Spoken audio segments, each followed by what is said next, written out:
I'm Yoram Solomon, and this is the Book of Trust. Chapter 3, I Don't Trust You. The Decline of Trust. A few months ago, I walked into the office of one of my clients. After administrating the organizational trust assessment, I found that this client has a major trust issue within the leadership team. While the assessment revealed the existence of the problem and the general area, it was quantitative, and in order to help the client fix it, we needed to speak with people. I was given a conference room to interview the members of the leadership team, and soon the first member of the team came in. I started the interview by promising that everything said in that room would stay in that room, and that the interview was confidential and would only help me develop recommendations. In no way will I identify specific members of the team in my final report. The person sitting across the table rolled her eyes. I was told that you would not keep it confidential and that you will tell everything to the CEO, she said. I was taken aback. I started with a trust deficit, even though I'm pretty sure I didn't do anything to earn it. The leadership team at my client's organization didn't trust that their conversation with me would be kept confidential and that their CEO will not retribute against them for their candid interviews, even though I promised it, and they didn't know me enough to determine whether I was trustworthy. That lack of trust has consequences. We would not be able to make good trust-building recommendations to our client without input from candid interviews, and the school district would not be able to improve without genuine input from the employee's perspective. But it also reminded me of another past event. In 2015, I was elected to the board of the Plano Independent School District in Plano, Texas. It is considered one of the top 10 school districts in the state with more than 1,000. In fact, it is considered one of the top districts nationwide. In one of the meetings of the board audit committee, which I served on, we looked at the results of an employee satisfaction and safety survey. One of the answers stumped me. To the question, do you believe that anonymous tips received through the anonymous tip line are kept anonymous? Most respondents answered no.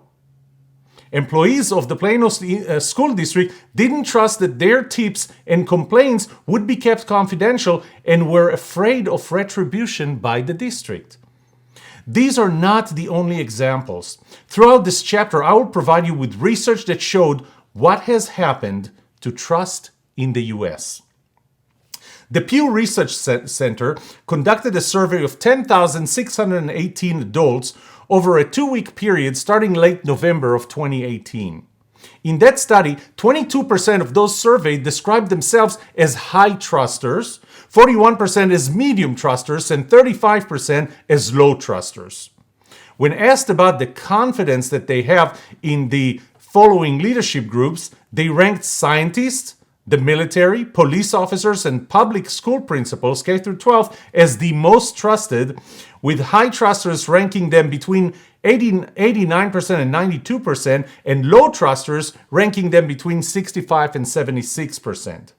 However, trust in religious leaders was between 50% for low trusters to 73% for high trusters. Journalists were between 47% and 63%, business leaders between 33% and 54%, and elected officials trailed the group with 27% to 46%.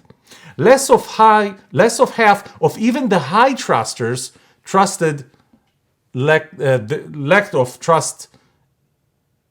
of trust in their elected officials.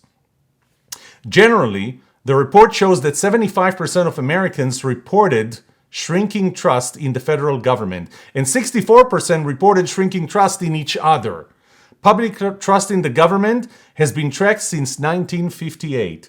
The trust in the government was at its highest in 1964 during the Johnson presidency and the Vietnam War at 77%. It declined to levels under 20% during the Obama and the Trump administrations. Or so the media says.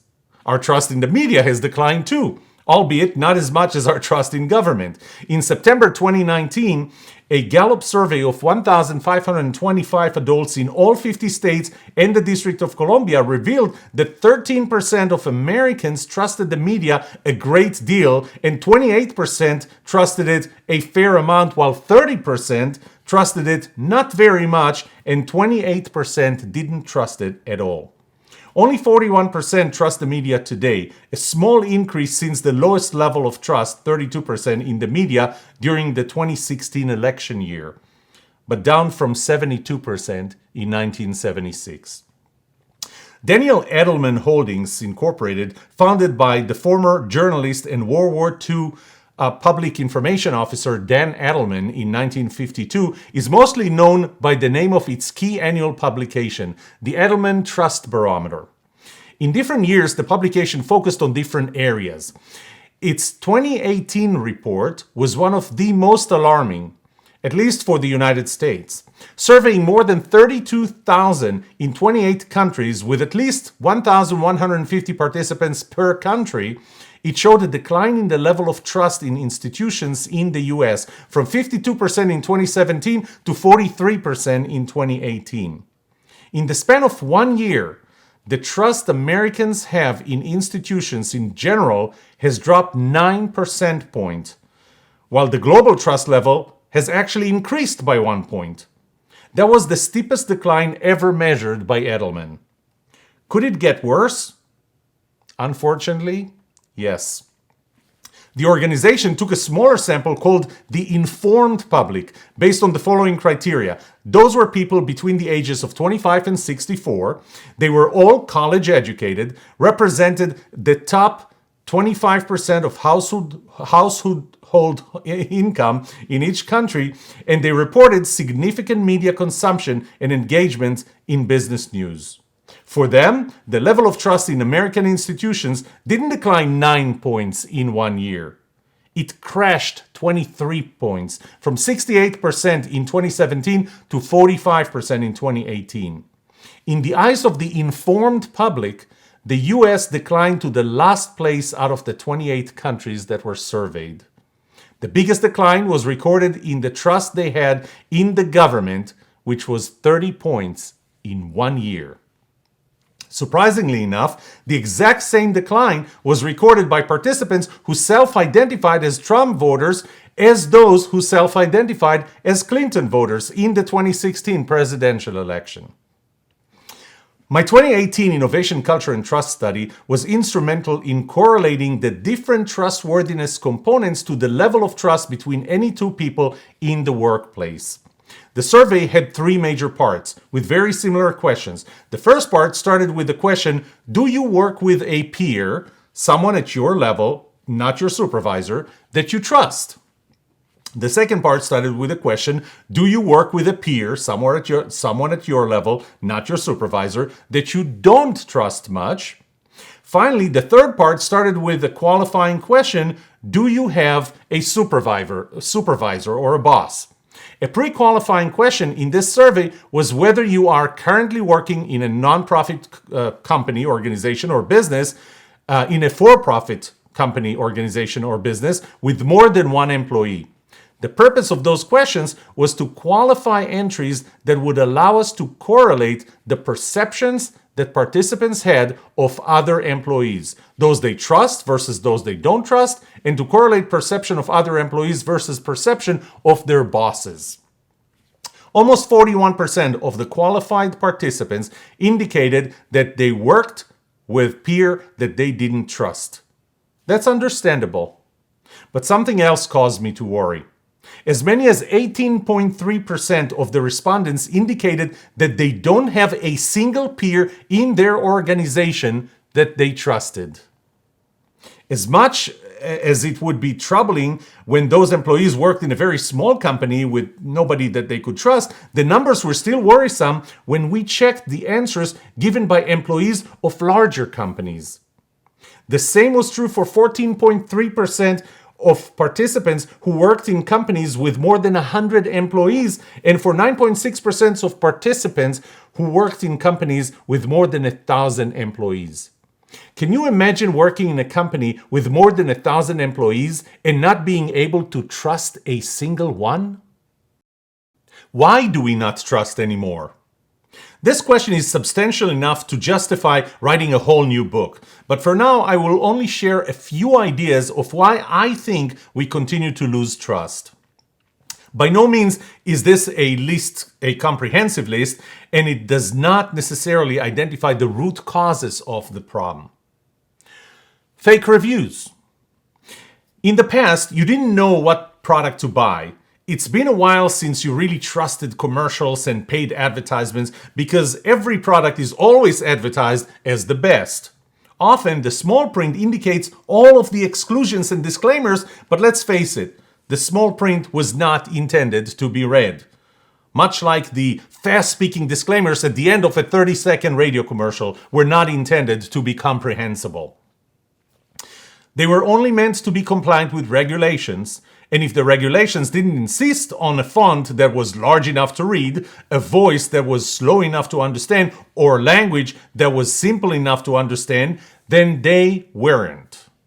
And when the seller or manufacturer of goods used these techniques, we didn't trust them anymore. As a result, we have switched to a different system that informed us which product is better and which is to be avoided at all costs, the review system.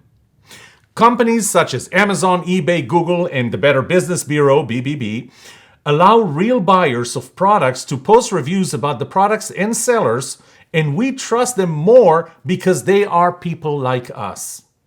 They were not incentivized or otherwise motivated to provide a false review, or at least that's what we thought. In October of 2018, a former Sunday Riley employee had leaked an email that showed that the company has asked employees to post fake positive reviews of the company's products. The email was very specific, asking them to write at least 3 reviews over the following week. The instructions were very detailed, how the employees should use a virtual private network, VPN, application so the reviews don't get traced back to our IP address.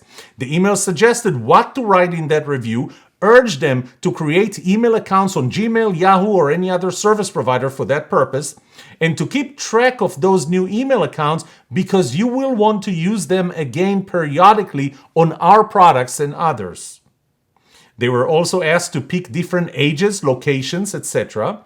They were asked to leave reviews for 3-4 non-Sunday Riley products to make the Sunday Riley product reviews look so much more authentic. Perhaps the most cynical part of that email was the one line that was bold in underlined font. Credibility is key to the reviews. When the Federal Trade Commission, FTC, filed a complaint against the company, alleging that this practice took place between 2015 and 2017, and the request for fake reviews by the employees came directly from the company's CEO. So, let me ask you, do you trust reviews? In the 2019 Edelman Trust Barometer special report, In Brands We Trust, Edelman surveyed 16,000 participants in 8 countries, Brazil, China, France, Germany, India, Japan, the UK, and the US. 4 in 5 participants, 81%, indicated that their ability to trust the brand to do what was right was a deal breaker or a declining factor, 83% in the US. Only 1 in 3, 34%, said they trust the brands they regularly buy or use. When comparing brands they have trusted for a long time with brands that did not fully trust, participants were 21% more likely to defend them, 27% more likely to advocate for them, 28% more likely to buy them first, and 33% more likely to stay loyal to them. I should add that the likelihood of doing any of those things to a brand they trusted was at least double the likelihood of doing those to a brand they didn't trust. Bestselling author. In the public speaking business, especially for those who speak as experts, credibility and celebrity status are important. Being a best-selling author certainly serves both. When you are thinking about booking a speaker and you read on their collateral that they are a best-selling author, you are more likely to hire them for your next conference or workshop. After all, not everybody gets to be a best-selling author, or so I thought. I was alerted to an interesting loophole one day as I saw a comment on Facebook by a fellow author. The comment sounded humble, as if the author had just surprisingly found out that his latest book had just become an international best-selling book on Amazon. 20 minutes after that Facebook post, I checked and the book was listed number 10 in the best-selling books in that category. I checked the listing on Kindle and the book was offered for free. Looking back at Facebook, I found an earlier post by the same author stating that the book will be free on Amazon Kindle for one day, asking everyone to download it for free and write a review. The author suggested that it was enough to only review one chapter. I checked again and that book the following day. It was no longer listed number 10 in that best-selling list of that category. It was now listed as number 3,433 and 156,747 overall. It was no longer offered for free. However, the cover of that book still included the logo of being an international bestseller on Amazon. Would you consider it a bestseller? If you'd like to know how to turn your book into a bestseller through selling 3 copies of your book, read Brent Underwood's story in Quartz magazine. Were any of those stories illegal? No. But would you consider the actions taken in any of them trustworthy? There are many more stories like that, but those would be part of another book. For now, let's just agree that when untrustworthy behavior becomes legitimate and unacceptable, we lose trust in general.